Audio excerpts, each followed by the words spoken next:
Hey,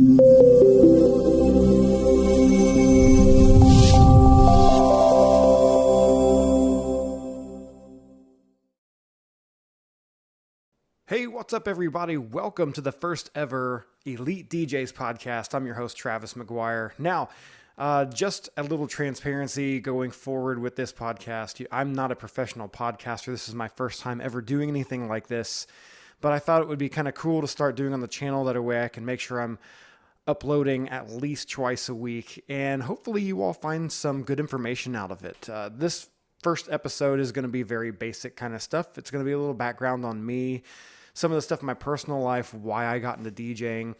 Also, as a disclaimer, I do have 2 kids. They do roam around the house a lot. I have the door locked, but you never know if they're going to start knocking. This is a condenser mic, so you never know if you're going to hear some pounding on the door or anything like that. I'm going to try to do all this stuff in one cut if I possibly can. So, a little bit about me. So I'm 37 years old. I was born December 20th, 1983 in Muncie, Indiana. I now live in a small town called New Castle, Kentucky, which is about 35 miles northeast of Louisville. I like this area. It's rural, it's quiet, it's a great place to raise your kids. It's got a really low crime rate, so that's why I just kind of hang out here.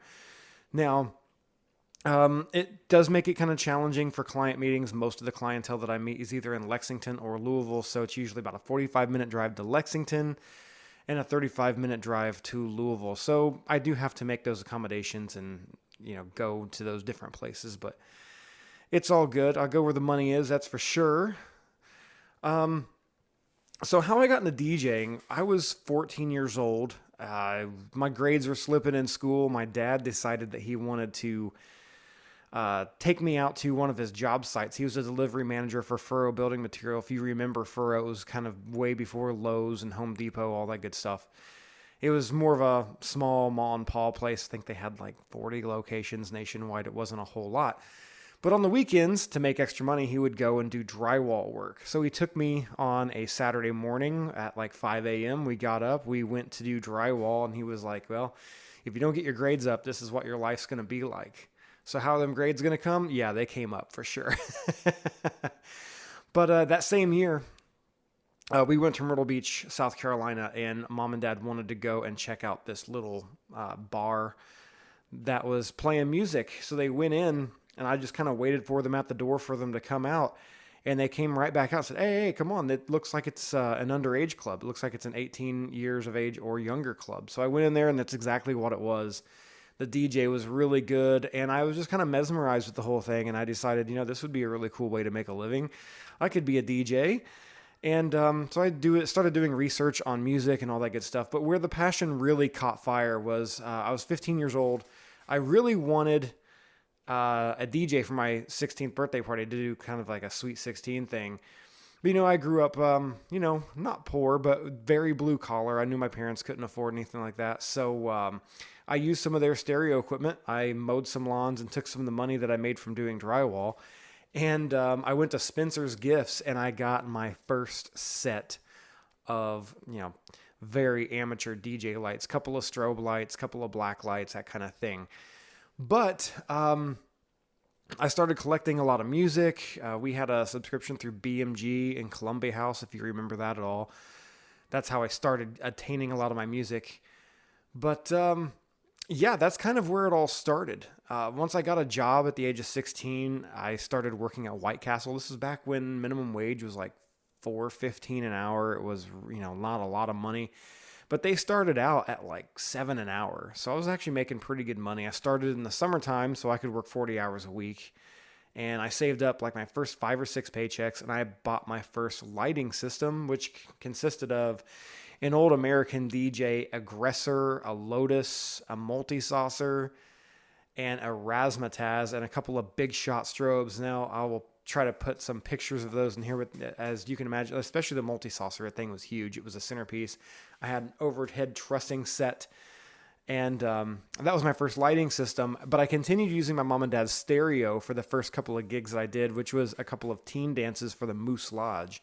If you don't know what a Moose Lodge is, it's like a VFW type of hall. It's, typically older men.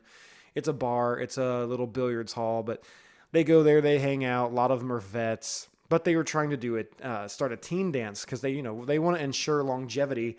So they wanted to have some younger crowd at least be exposed to what the Moose Lodge is. So they started doing a teen dance. I did it for like 2 years. I did it all through high school. It was $50 a night. It was once a month. And usually no one showed up. No one brought their teenagers to do the dance. I mean, there was a couple the first few times, that after that there wasn't a lot. But what it did do is I was pretty much getting paid to practice. Practice setting up, practice tearing down, practice, learning how to beat mix, all that stuff. So I actually was paid to practice in a lot of ways, which was awesome. So I did that for a couple of years. I got really, really good at beat matching and beat mixing and just mixing in general. And then I went off to college. There's my son, if you could hear him there. But then I went off to college. I went to Sullivan University in Louisville, Kentucky. It was my first time on my own, and I started doing some club work. I did some club works downtown. I did some club work in the Highlands, which is an area of Louisville. Louisville is comprised of a bunch of little subcultured areas and what used to be really small cities that they annexed in 1999. So you'll hear people refer to J-Town and Middletown and all this stuff. All that is smaller cities that were in Jefferson County that the city of Louisville ended up annexing. So you've got downtown Louisville, and then you've got the Louisville metro area, which is comprised of all these little areas. The Highlands is one of those awesome areas where it's where all the cool bars, all the eclectic bars, all the really good, family-owned restaurants, whether they're like 5-star style restaurants or like a 2-star family style restaurant, really good pizza places, lots of stuff to do in the Highlands. So I was doing some clubs there. I was doing a couple of clubs downtown. And then when I moved back up to Muncie after I decided that college just was not for me, I started getting more into mobile work, and I wasn't getting a whole lot of stuff. The city of Muncie's economy is kind of in the toilet, so I decided to market myself a little bit more in the Indianapolis area. It was only about 35, 45 minutes southwest of Muncie, so it wasn't too long of a drive. And I was doing maybe, 10 or 12 weddings a year. It wasn't a lot. It wasn't a lot of stuff. I was still in the restaurant world. I was working to get into management, which finally actually happened. And I ended up moving up towards South Bend, Indiana, in a little town called Elkhart, which was about 90 minutes from Chicago, or roughly, give or take, 90 minutes from Chicago. On a good day, you could get there in about 90 minutes. So I started doing mobile work up there, Chicago, South Bend, that area. I still wasn't doing a lot because I had a career. I was a restaurant manager for Darden Restaurants at an Olive Garden. Actually made pretty good money doing it. I was really happy with it. Once I got out of that, I ended up moving back down to Louisville, and I just decided I didn't want to do restaurant work anymore.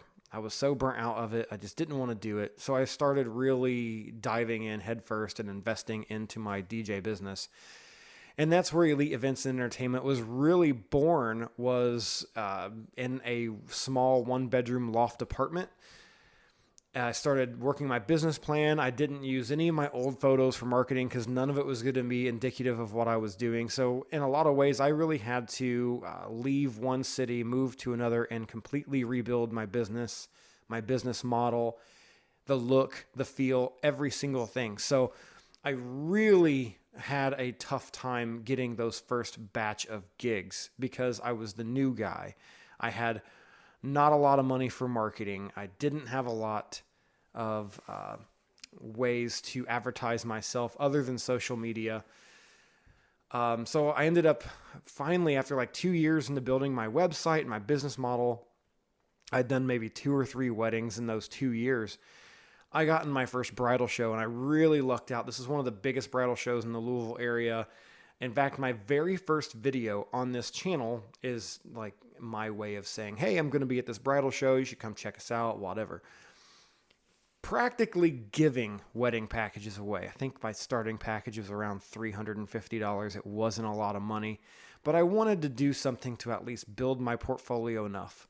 And that's exactly what I did. And as soon as I got that portfolio built, I raised my prices quite dramatically, and they've been going up every year since. So that's kind of my story. So if you're an upstart, it's definitely possible. It's something that you can do. It takes a lot of time. It's a very slow, meandering process, but don't let that discourage you. My wife is going through that exact process right now. She's a photographer. She's extremely talented. In fact, all the professional shots, all the professional looking thumbnails, photos of me that you see on social media, whether it's YouTube, Facebook, Instagram, whatever, she did all those shots. That was not like another professional photographer. She did all of those. So I'm biased, of course, because she's my wife, but she is very talented at what she does.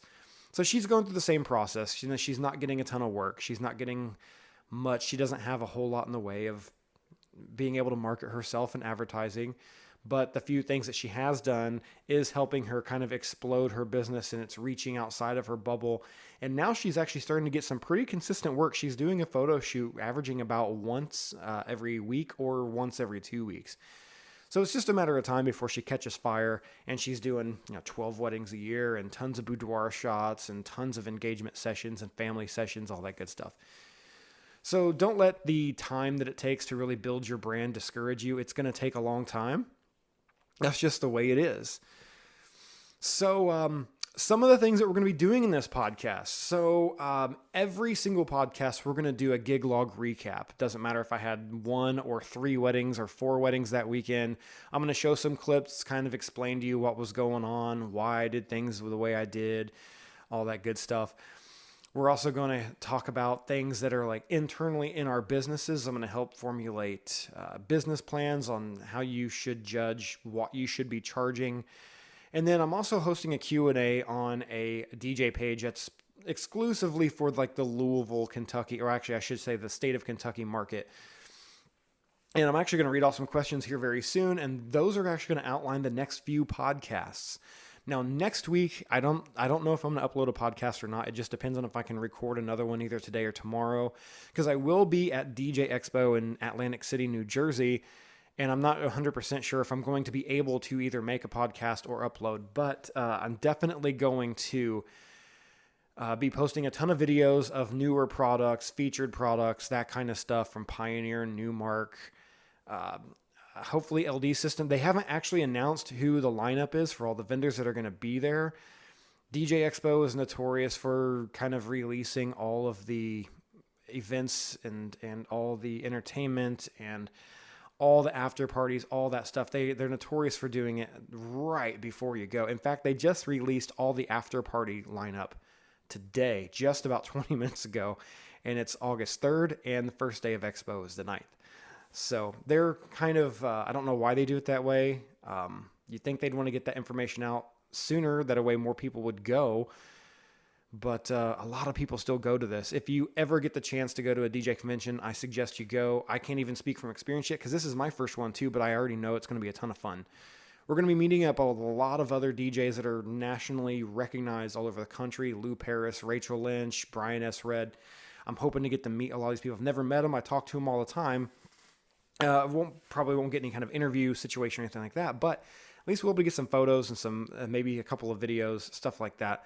That's what I'm hoping for. This has kind of been a long time coming for me. I've been wanting to go to some kind of a DJ convention for a long time. This is the first one I ever get to go to, and I'm super, super excited and ready to go. Plus, I mean, come on, I get to go on the beach. I haven't been to the beach in like 2 years, so that's going to be a lot of fun too. Other things that we'll do on this podcast, we'll just talk shop. Like I said, the insider stuff of the DJ business. Which leads me to my next topic. I'm actually going to read some of these questions that people suggested as topics for podcast. And I'm going to start with Angela Montgomery Carter. She's actually the admin of the page. Me and her, it's kind of funny. We started focus groups for professional DJing in the Kentucky market within an hour of each other. But she beat me to it. She actually gained a whole bunch more followers before I did. So I'm actually going to close my page down. And I think me and her have talked about making me an admin on her page. That a way to kind of help with traffic control. As of right now, it's like 71 members. It's not a whole lot, but there's probably not a whole lot of DJs in the Louisville market. But her first question is, she wants to know different types of platforms that DJs use to download their music. What are the pros? What are the cons? The quick answer of that is any kind of record pool. So Promo Only, Top Hits USA, BPM Supreme, those types of things. Try to avoid streaming as much as you can, whether it's Tidal, Spotify, whatever it might be. I think Virtual DJ even has its own download database. that you can go, which I have resorted to. If I've got Wi-Fi, sure. If I have Wi-Fi and someone asks for something I don't have, I will definitely go on Amazon and buy it. Unless I can stream it from either Tidal or from the service that I pay for through Virtual DJ, I'll go that route. The only issue when you stream music is you don't have any control over the bit rate, so you don't know if it's going to sound good. You don't know if it's actually going to be edited or not. And, at weddings, it's kind of a big deal. We got to make sure we're having edited music for at least the first portion when there's still kids around. And there also might be the couple that doesn't want to have any kind of explicit material in their wedding. So try to stay away from things like YouTube music as much as you can. So Amazon, and then your record pools. Your record pools will keep you current, but they will not let you backlog. So if you need to backlog music, they need things like The Twist, Shout, any of the older music, you're going to have to go onto Amazon and get that stuff. If you want a really solid library of music to start out with that can really get you going, go to djintelligence.com/charts and download their PDF files. They've got the top 200 most requested of the year. The top 100 are the 2010s, 2000s, 90s, 80s, 70s, 60s, 50s. If you have all of these songs in your library of all the lists that they've comprised, and there's a lot, it'll take you a couple days, you'll be fine. It's a great starting point. We can advertise all we want that we've got 30,000 songs, 40,000, 80,000 songs in our library. That's good. That's great. It's great that we have those things available. But the reality is, especially as a wedding DJ, you're going to be lucky to play anything outside the realm of this box of 400 songs that's in your library. It's going to be the same things a lot of the times. The second question she asks is how to blend music so that there is no dead airtime, like from one song to the next. Now, you can go the traditional route and just fade in and out. There's nothing wrong with that, especially at a wedding. Especially in the Kentucky market. Now, if it was different parts of the country, the club style is starting to really take over in a lot of other markets. I don't think that's ever going to be the case in the Louisville, or at least in the Kentucky market. Same way with line dances, but we'll get into that here soon. So you can learn how to beat mix, and I suggest that you learn how to beat mix. And I suggest that you learn how to beat mix manually. Don't rely on that sync button. But once you get it down, it's okay to use the sync button. Yeah, that's right. I'm saying it. Probably the most controversial thing in this first episode. Once you've learned how to properly beat mix, then it's okay to use the sync button. As a wedding DJ, anything to make your job easier, do it. It's crazy not to. It's all about the satisfaction of your bride, your groom, your client, whatever it might be. And if it's going to help you make your job easier, then do it. But definitely, I suggest that you learn how to beat mix manually first. Definitely learn how to do that manually. Third question she asks is little nuances that DJs use to make their gigs easier for them. For example, I always have a wellness mat for me to stand on. Yes, that is one of my favorite pieces of equipment. I have I think it's kind of like a memory foam mat. That thing's amazing. They're super expensive for what they are, but they are so well worth the investment. I think I paid $40 for mine, and it's like a 2x4, or I'm sorry, like a 4x6 mat. It's not huge. I need a bigger one now that my booth is a lot wider than the old one used to be. And I always wear Hey Dudes because they are so comfortable and help my legs and lower back. I don't know what a Hey Dude is. Someone in the comment section, please explain to me what a Hey Dude is. I'm guessing it's some kind of compression shorts, maybe? I'm not 100% sure what that is, Angela, but I'll get back to you as soon as I understand it. Things to be comfortable, short answers for this question. I usually wear, when I go to set up, I'll wear my dress slacks and I'll wear a polo shirt or even a t-shirt. It's set up. And on really hot days, I'll just wear some khaki shorts. It's not what I look like when I'm setting up. It's what I look like when I perform. It's also in my contract that if it's so hot outside and I'm in a non-climate controlled venue, if it's past a certain temperature and depending on how I feel, it's in my contract that allows me to wear a polo instead of a suit. The last thing that you want to do as a DJ is go down from heat exhaustion or heat stroke while you're performing. I also bring a little, it's not a box fan. It's like, not exactly sure. It's kind of an X fan is what it's called. I got it at Walmart. It's like $50. but it's a blower type fan. It uses a turbine instead of a traditional bladed fan. And it's nice. It's really nice. That one's probably my favorite piece of equipment. You'll find that my favorite pieces of equipment aren't even technically DJ gear. It's like my hand truck that helps me load in and out faster. It's my fan. It's my anti-fatigue mat. It's those kinds of things. The fourth question she asks is ways to improve a setup and make it more symmetrical and pleasing to the eye. Girl, I got you on that. If you've seen my setup, you know I've got you on that. Symmetry is a big thing for me. I hate doing anything that's not symmetrical.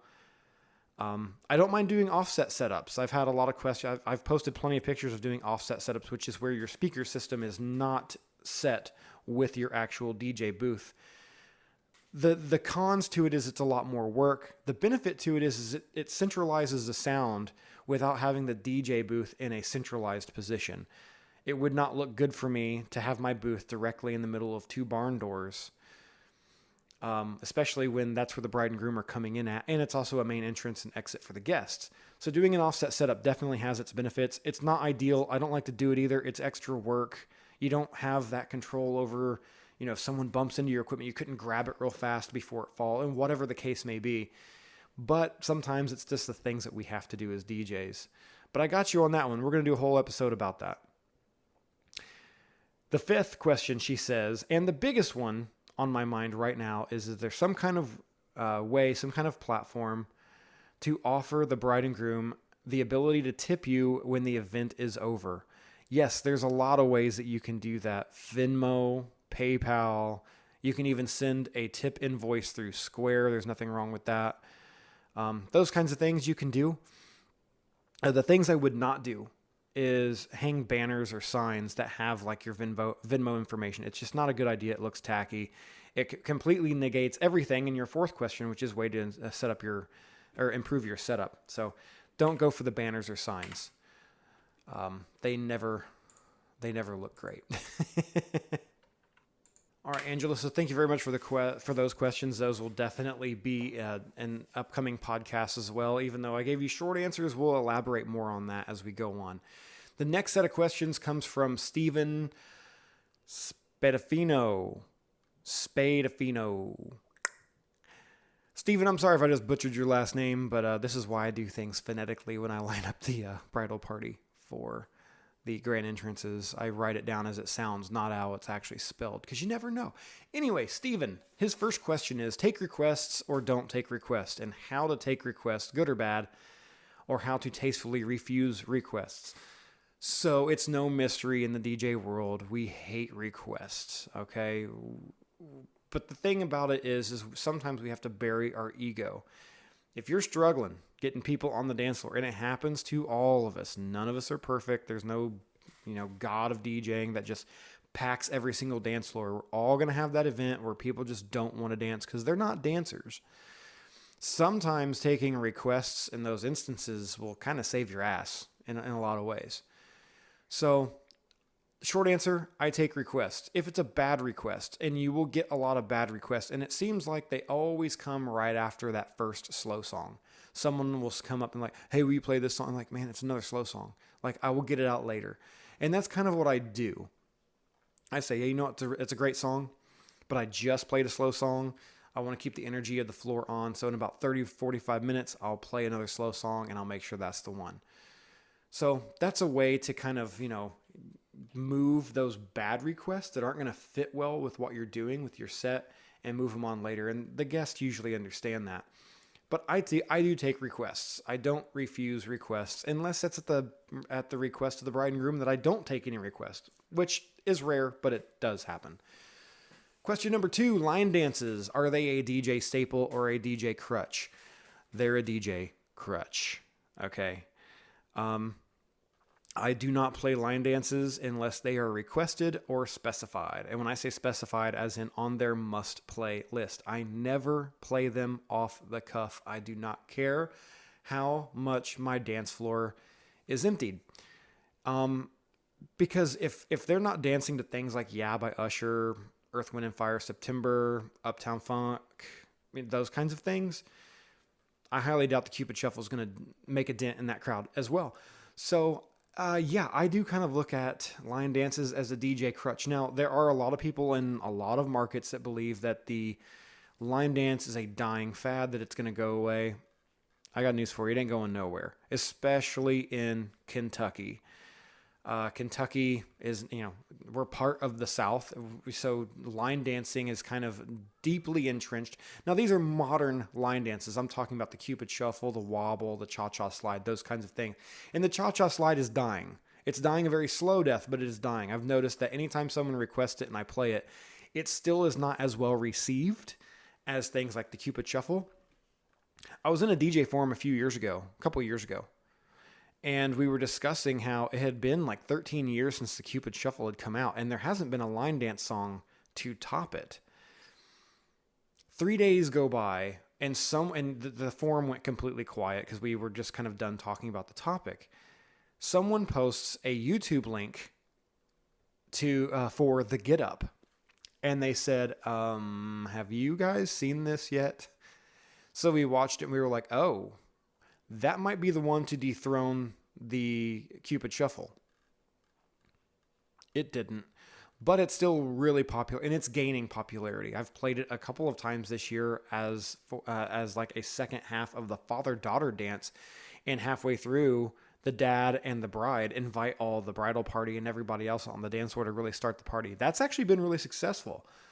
So I can't complain, but for the most part, yes, I think a lot of DJs use line dances as crutches. I've seen them where a lot of DJs will open their dance floor with the Cupid Shuffle. I don't like that idea. I just don't like that idea. That's personal preference, though. Your bride and groom might be different. Your style might be different. And I'm never going to knock someone's ideas. I'll just tell you whether I would do that or not. And that's just something I don't do. I've never done, for that matter. Number 3, what wedding trends are up and coming and which ones are being phased out? Well, I can answer both of those. The ones that are being phased out, they're pretty much all of them. The only one that has really got the staying power is the first dance, of course, and the cake cutting. The cake cutting doesn't seem to be going anywhere for some reason. But the mother-son, the father-daughter, especially the bouquet and garter toss, those things are dying very slow, horrible deaths. And I don't know if within 5 years we're going to be doing them at all, especially the bouquet and the garter.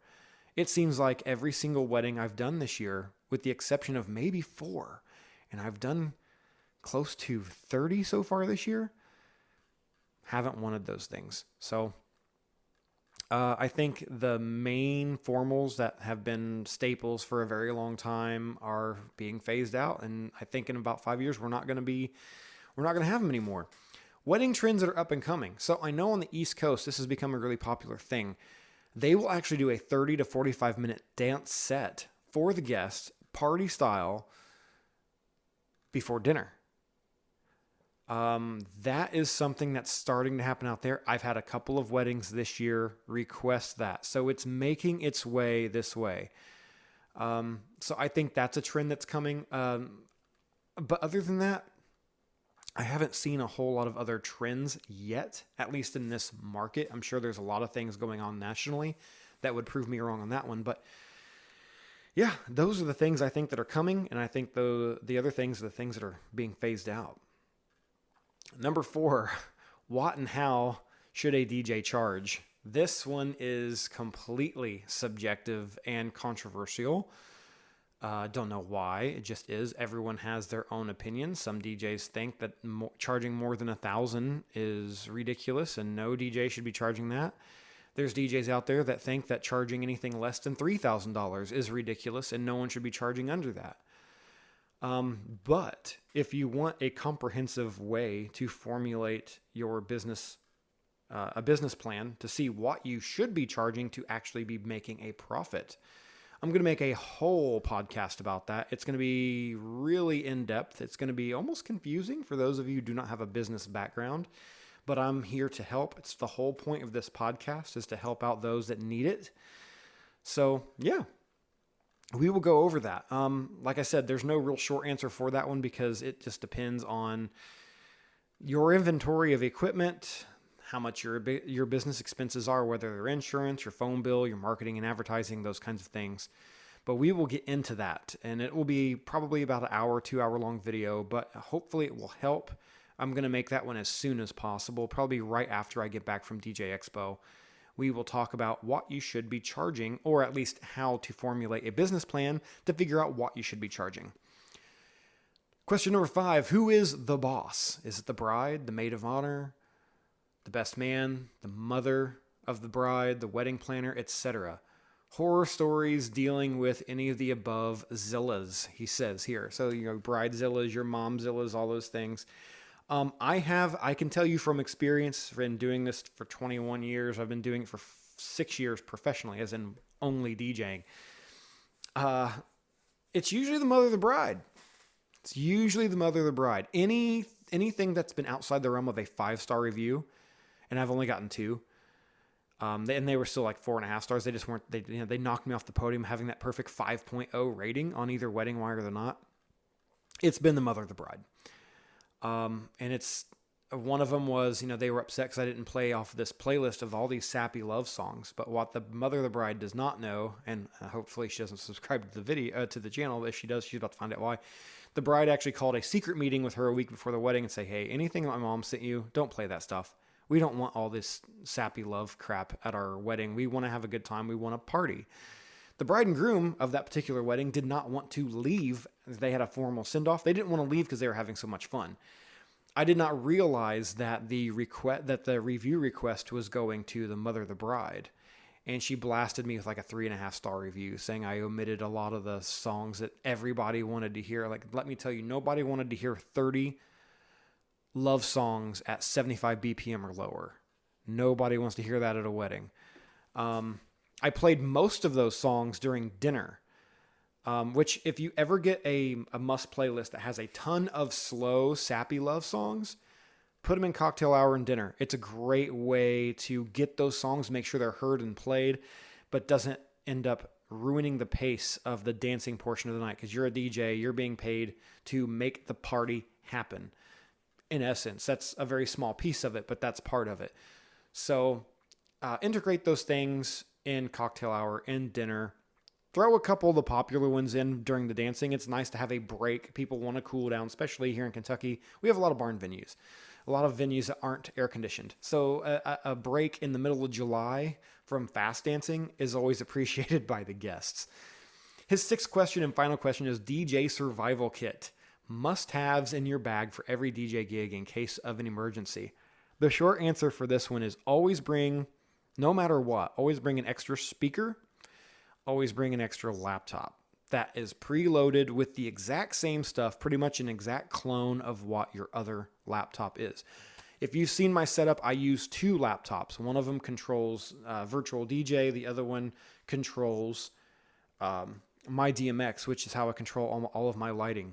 But my lighting laptop also has virtual DJ preloaded on it. And when I prep all of my weddings as I make crates in virtual DJ, or virtual folders is what they call them, I do the same thing on the other laptop. Just in case one were to go down, I've got the other one to fall back on. And in my bag, I've got another laptop that's backed up, just in case. So laptop and speaker, those are the main things in your DJ survival kit that you're going to need. Other things, and this is going to be a controversial topic too. I don't know why this is such a controversial thing, but I'm sure it's going to get me a lot of hate and a lot of praise for this comment. There's a lot of DJs going through this thing now where they're saying, oh, you shouldn't be eating at the wedding. I disagree with that. So it's in my contract that I'm furnished a meal. Look, I don't know about you all, but even if my wedding doesn't start until 6 o'clock, I'm on the road usually by 10 a.m. or at 10 a.m. I grab breakfast here at the house. I'm usually already loaded up. I usually load the day before. I get on the road. I get to the event. I either get to the venue, set up, and then go get lunch, or if it's a long drive, I'll get lunch, get to the venue, and then set up. So, but I know that's me. That's not everybody else. A lot of us don't eat breakfast, and I'm bad with it. The only day I actually do eat 3 meals a day is days I gig, which is kind of insane when you think about it, because I'm putting in anywhere between 14 and 17 hours in that one day of work, whether it's setting up, tearing down, controlling the flow and pace of the event, whatever it might be. Eat at the event. Don't be stupid. Don't put yourself into a position to where your sugar will drop, because you don't have to be diabetic for your sugar to drop and then pass out. Okay, you don't have to be hypo or hyperglycemic. You don't have to be diabetic. It can just happen. Eat. Okay, your body needs fuel. There's nothing wrong with, if most couples nowadays, they have a vendor table, a table for the photographer and the videographer, the wedding planner, the DJ, so they can eat, or find a spot close to your booth to where you can do it kind of out of sight, whatever your preference is. But don't not eat, okay? Because if you've only had one meal that day, let's just say you stopped at McDonald's for lunch, and that's the only thing you're going to eat for the entire day. I know I'm terrible about drinking water at events.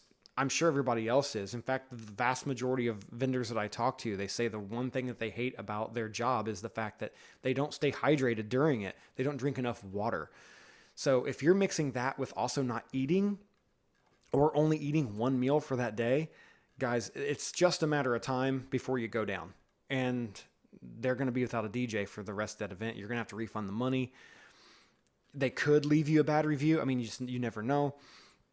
Eat at the event, okay?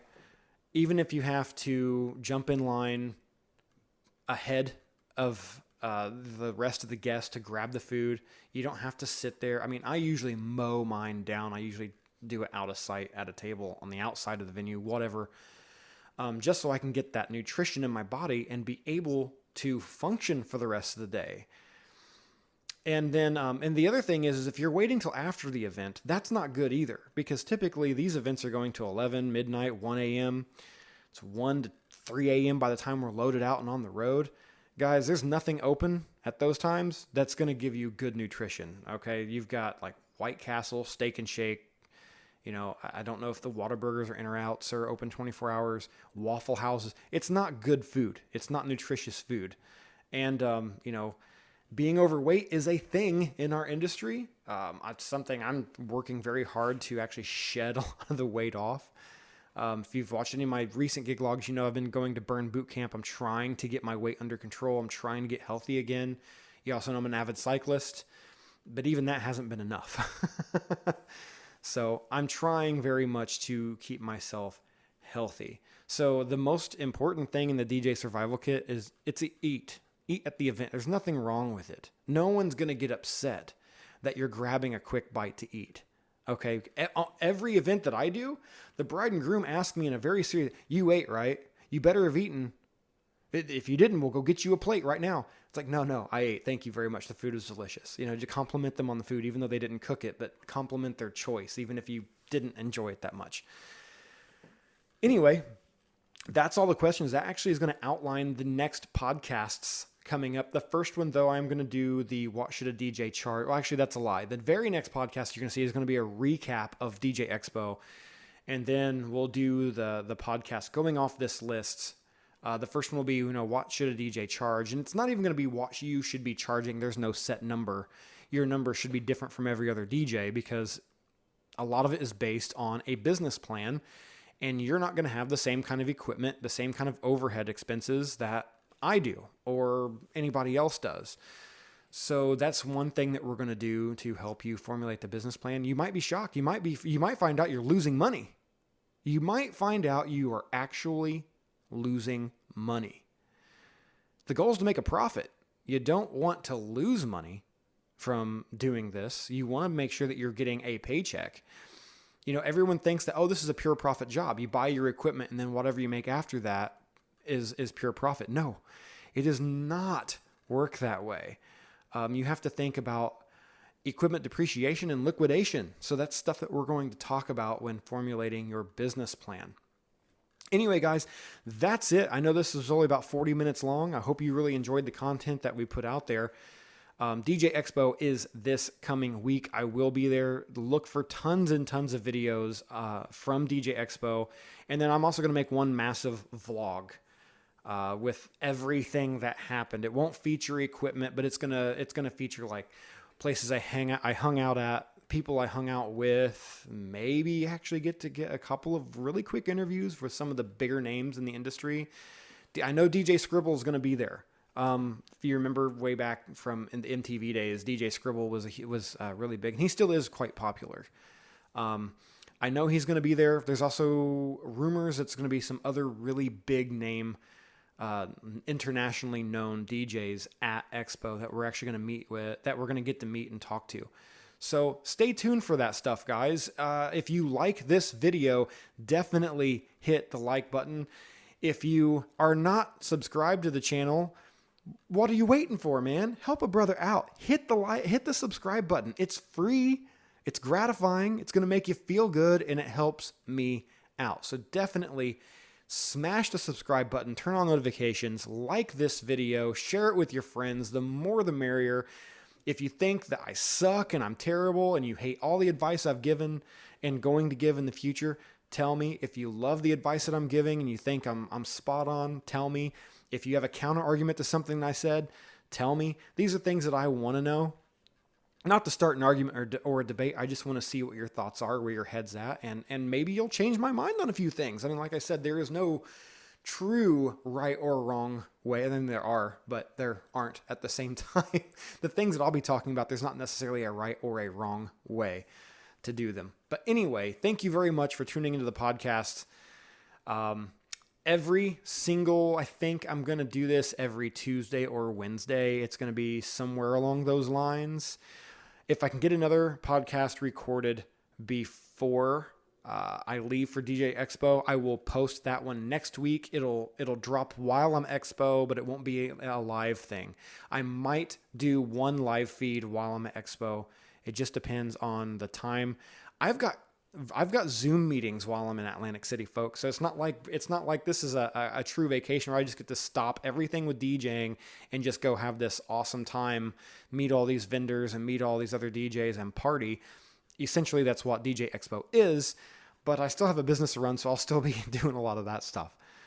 Anyway, if you like the podcast, like I said, subscribe, hit the like button, and I will see you all next time.